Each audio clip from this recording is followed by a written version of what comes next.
Hey friends, welcome back to my channel. So this past Monday I shared with you guys 3 tips for how to make hard decisions, especially in your financial journey. Well, today I'm going to share with you guys 3 ways to find joy in the midst of those hard decisions. Let's go ahead and get started with those little tips.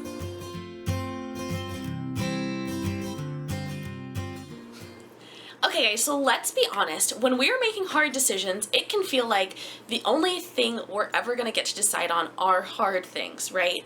I shared this on Monday, but I'm a little bit of an emotional person.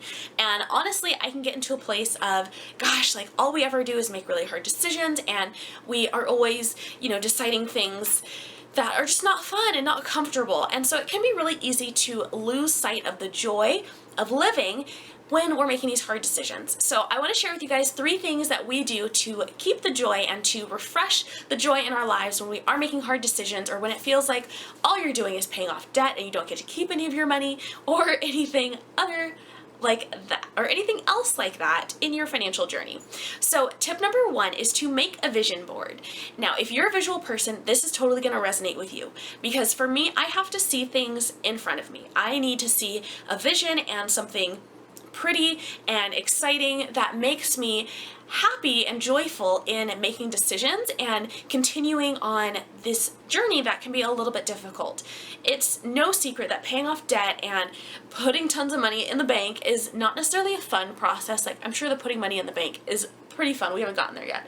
But paying off debt is not fun. Like, it is not enjoyable. I would rather go out and shop or save money for a down payment on a house or something like that. But we have to clean up this mess.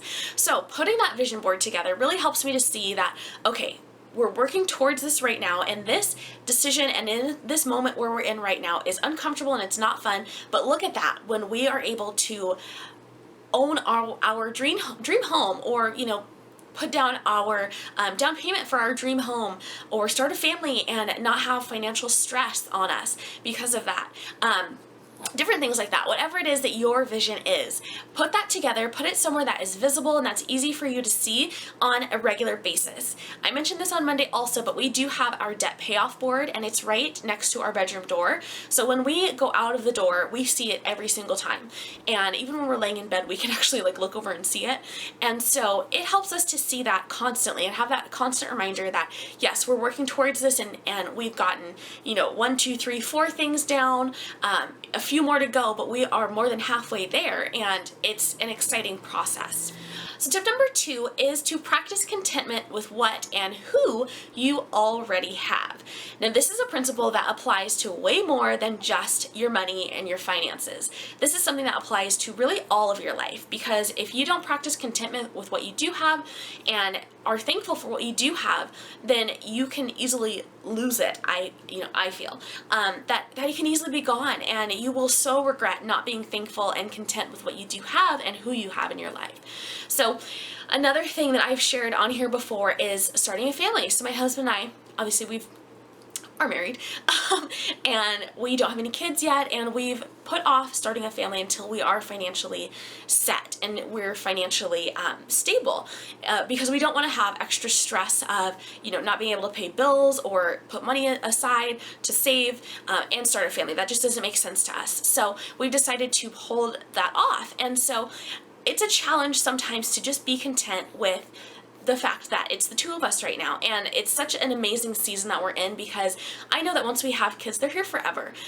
And even the fact that we have a teenager who loves to hang out with us and who just is with us often, that this is temporary. He's a senior this year, and so he's going to be gone in a year. He's going to be away at college, and so having these moments and really cherishing this time is so important, and it's makes me thankful for what we do have. And this principle really applies to one thing I'm doing this year, which is my no spend that I have kind of hit some bumps with, but we're getting back on track here.